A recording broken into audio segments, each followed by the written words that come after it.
বিচারপতি পদ থেকে ইতিমধ্যে ইস্তফা দিয়েছেন অভিজিৎ গঙ্গোপাধ্যায় এবং আজ সল্টলেকের বাড়িতে তিনি সাংবাদিক বৈঠক করে তার পরবর্তী সিদ্ধান্ত তিনি জানাবেন। যদিও এখনো পর্যন্ত যে ইঙ্গিত তিনি রেখেছেন যে তিনি রাজনীতিতে যোগদান করতে পারেন, তবে এখনো পর্যন্ত কোন দলে তিনি যেতে চলেছেন তা স্পষ্ট নয়। তবেও রাজনৈতিক মহলে যেমনটা জল্পনা চলছে যে তমলুকে বিজেপির প্রার্থী হতে পারেন অভিজিৎ গঙ্গোপাধ্যায়। আজ সকালেই তিনি যান এবং প্রধান বিচারপতির কাছে তিনি সাক্ষাৎ করেন, সৌজন্য সাক্ষাৎ সারেন, ইস্তফা পত্র পাঠান এবং পাশাপাশি রাষ্ট্রপতির কাছে তিনি ইমেল মারফত তার ইস্তফা পত্র পাঠিয়ে দিয়েছেন এবং তিনি রাজনীতিতে যাচ্ছেন এই বিষয়ে যেরকম ইঙ্গিত এর আগেই তিনি দিয়েছিলেন, তবে কোন দলে তিনি যাচ্ছেন তা এখনো পর্যন্ত সে বিষয়ে কোনো রকম কিছুই জানা যায়নি। তবে এই মুহূর্তে আপনাদের জানিয়ে রাখবো যে দুপুর দিকেই অর্থাৎ আর কিছুক্ষণের মধ্যেই তিনি নিজের সল্টলেকের বাড়িতে সাংবাদিক বৈঠক করবেন এবং সেখান থেকে তার পরবর্তী সিদ্ধান্ত তিনি জানাবেন। প্রধান বিচারপতির সঙ্গে সৌজন্য সাক্ষাৎ করে বেশ কিছুক্ষণ আগেই তিনি ফিরেছেন, তবে সাংবাদিক বৈঠক সূর্য সেনের মূর্তির পাশে করবেন না, বদলে তার সল্টলেকের বাড়িতেই তিনি তার সাংবাদিক বৈঠক করবেন। প্রধান বিচারপতি টি.এইচ শিবজ্ঞারামের সঙ্গে দেখা করলেন বিচারপতি অভিজিৎ গঙ্গোপাধ্যায়। পাশাপাশি ইমেল মারফত তিনি রাষ্ট্রপতি দ্রৌপদী মুর্মুকে চিঠি পাঠিয়েছেন এবং কলকাতা হাইকোর্টের প্রধান বিচারপতি ও সুপ্রিম কোর্টের প্রধান বিচারপতিকেও ইস্তফাপত্র পাঠিয়েছেন এবং তারপরেই তিনি সরাসরি তার বাড়ির উদ্দেশ্যে রওনা হয়েছেন এবং গতকাল তার কলকাতা হাইকোর্টে বিচারপতি হিসেবে শেষ দিন ছিল। দুপুর 2:47 গতকাল তিনি তার এজলাস ছেড়েছিলেন। আমরা দেখেছিলাম যে গত এক বছর ধরে নিয়োগ দুর্নীতিতে একের পর এক গুরুত্বপূর্ণ রায় দিয়েছিলেন অভিজিৎ গঙ্গোপাধ্যায় এবং চাকরি প্রার্থীরা তার রায়ের উপরে নির্ভর করতেন।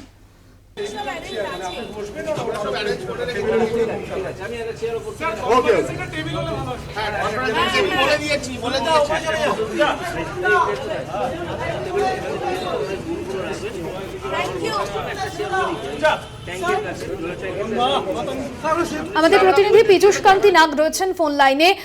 পীযূষদা, বিচারপতি পদে ইতিমধ্যেই ইস্তফা দিয়ে দিলেন তিনি এবং তিনি আজ সাংবাদিক বৈঠক করে পরবর্তী তিনি কি করছেন বা কি সিদ্ধান্ত নেবেন সে বিষয়ে স্পষ্ট করবেন। আর কি জানা যাচ্ছে বিষয়? দেখো, কলকাতা হাইকোর্টে পা রেখেই তিনি তার ইস্তফা পত্র রাষ্ট্রপতি এবং ভারতের প্রধান বিচারপতি এবং কলকাতা হাইকোর্টের প্রধান বিচারপতির কাছে তিনি তার ইস্তফা পত্র দিয়ে দেন। ফলে তার যে বিচারপতির পদ সেই তিনি সরে দাঁড়ালেন। এবারে তার পরবর্তী কার্যক্ষেত্র কি হবে সে বিষয়ে তিনি আজই বেলা কিছুক্ষণের মধ্যেই তিনি তার সল্টলেকের বাসভবন থেকেই কিন্তু তিনি তার সংবাদ মাধ্যমের উদ্দেশ্যে জানাবেন। তিনি কোনো রাজনৈতিক মঞ্চে যোগ দিচ্ছেন কিনা সে বিষয়েও তিনি কিন্তু পরিষ্কার করবেন। সাধারণ মানুষের সমস্যার সমাধানের কথা ভেবেই কিন্তু তার এই সিদ্ধান্ত, তা তিনি গতকালই এজলাসে বসে জানিয়ে দিয়েছিলেন এবং বিচারালয়ে তার যে কাজ সেই কাজ তিনি মনে করেছেন তারপর সেই কাজ তার সমাপ্ত হয়েছে। সেই কারণেই তিনি সেই পদ থেকে ইস্তফা দিলেন। যদিও বিচারপতি অভিজিৎ গঙ্গোপাধ্যায়ের তার যে কার্যকালের যে মেয়াদ সেই মেয়াদ আরো বেশ কিছু মাস ছিল, কিন্তু তিনি তার আগেই তার থেকে অব্যাহতি নিলেন। যেটা তার ব্যক্তিগত সূত্রে জানা যাচ্ছে যে তিনি কোনো রাজনৈতিক দলে যোগ দিতে চলেছেন। এর আগে যে আইনজীবী মহলে যে বিচার ছিল যে বরাবরই আমরা আইনজীবী মহল থেকে শুরু করে কলকাতা হাইকোর্টের সকলেই জানেন যে বিচারপতি অভিজিৎ গঙ্গোপাধ্যায় বাম মনোভাবাপন্ন ছিলেন। তার কারণ বাম আমলে তিনি বাম আইনজীবীদের যে প্যানেল সেই প্যানেলে তিনি নথিভুক্ত ছিলেন এবং সেই সময় এসএসসি থেকে শুরু করে বিভিন্ন যে মামলা তা তিনি বোর্ডের হয়ে এবং স্কুল সার্ভিস কমিশনের হয়ে তিনি আইনজীবী হিসাবে কাজ করেছেন। পরবর্তীকালে কলকাতা বুক ফেয়ার সহ বিভিন্ন জায়গায় তাকে দেখা গেছে যে বামেদের বিভিন্ন অনুষ্ঠানে তিনি উপস্থিত থেকেছেন। বিকাশ রঞ্জন ভট্টাচার্যের সঙ্গে তিনি বিভিন্ন অনুষ্ঠানে যোগ দিয়েছেন। কিন্তু এখন প্রশ্ন হচ্ছে যে তাহলে বিচারপতি অভিজিৎ গঙ্গোপাধ্যায় কি তার ভবিষ্যৎ কাজের জন্য বাম প্ল্যাটফর্মকেই বেছে নেবেন, না অন্য কোনো রাজনৈতিক দলের প্ল্যাটফর্মকে তিনি ব্যবহার করবেন? এখন আর কিছুক্ষণের মধ্যেই তিনি তা পরিষ্কার করবেন।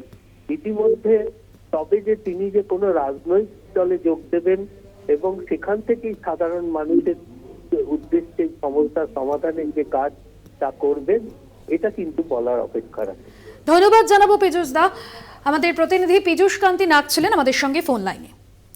কলকাতা হাইকোর্টে গতকালই ছিলেন বিচারপতি হিসেবে তার শেষ দিন। দুপুর 2:47 গতকালই কলকাতা হাইকোর্টের এজলাস ছাড়েন তিনি এবং আজ সকালেই তিনি প্রধান বিচারপতির সঙ্গে সৌজন্য সাক্ষাৎ করেন এবং ইস্তফা পত্র দেন এবং কলকাতা হাইকোর্টে গিয়ে তিনি ইমেল মারফত রাষ্ট্রপতি দ্রৌপদী মুর্মুর কাছেও তিনি ইস্তফা পত্র পাঠিয়েছেন। এবং এখনো পর্যন্ত যে জল্পনা তৈরি হচ্ছে, যেমনটা এর আগে তিনি স্পষ্ট করেছেন যে তিনি বৃহত্তর ক্ষেত্রে যোগদান করছেন এবং সেই বিষয়ে বলার অপেক্ষা রাখে না, যে তিনি আগেই স্পষ্ট করেছেন, তিনি ইঙ্গিত দিয়েছেন যে রাজনীতিতে তিনি যোগদান করতে পারেন, তবে কোন দলে তিনি যাচ্ছেন তা অবশ্যই জানা যাবে আজকের যে সাংবাদিক বৈঠক তিনি দুপুর 2টোয় নিজের সল্টলেকের বাড়ি থেকেই করবেন।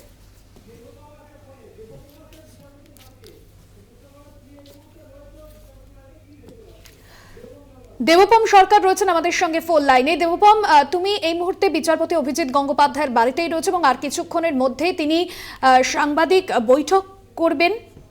কি বিষয় তিনি তুলে ধরবেন, এখনো পর্যন্ত কি জানা যাচ্ছে? দেখো, 2 মিনিট আগে প্রাক্তন বিচারপতি অভিজিৎ গঙ্গোপাধ্যায় তিনি আসেন সল্টলেকে, তার যে বাসভবন এফডি ব্লকে, সেই বাড়িতে তিনি ফিরে আসেন এবং বেলা 2টোর সময় তিনি সাংবাদিকদের মুখোমুখি হবেন বলে এইটুকুনি কথা বলে তিনি এই মুহূর্তে তার ঘরে নিজের যে রুম, সেই রুমে তিনি গিয়েছেন। বেলা 2টোর সময় তিনি সাংবাদিক বৈঠক করবেন এবং আজকে সকালবেলা 10টা 5 নাগাদ তিনি সল্টলেকের বাড়ি থেকে বেরোন এবং প্রোটোকল অনুযায়ী তিনি কলকাতা হাইকোর্টে যান এবং এর আগে আমরা যেটা সূত্র আমরা জানতে পারছি, তিনি রাষ্ট্রপতির কাছে তার রেজিগনেশন লেটার, সেই লেটার তিনি পাঠিয়ে দেন এবং পাঠিয়ে দেওয়ার পাশাপাশি তিনি সৌজন্য সাক্ষাৎকার করতে প্রধান বিচারপতি কলকাতা হাইকোর্টের কাছেও তিনি যান।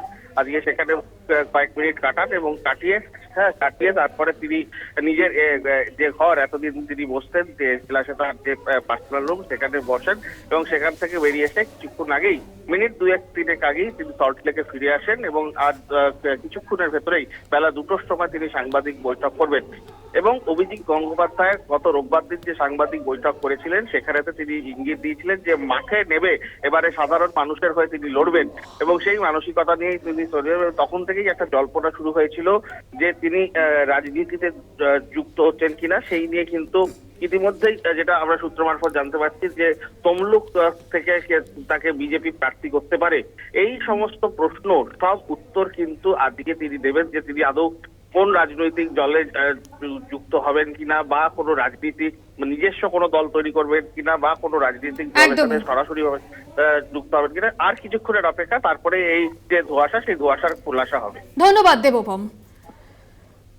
আপনাদের জানিয়ে রাখবো আর কিছুক্ষণের মধ্যেই সল্টলেকের বাড়িতে সাংবাদিক বৈঠক করবেন তিনি এবং যে জল্পনা তৈরি হয়েছে, যেমনটা তিনি এর আগে স্পষ্ট করেছেন, বৃহত্তর ক্ষেত্রে তিনি যেতে চলেছেন, রাজনীতিতে তিনি যাবেন, এমনটাই ইঙ্গিত দিয়েছেন তিনি।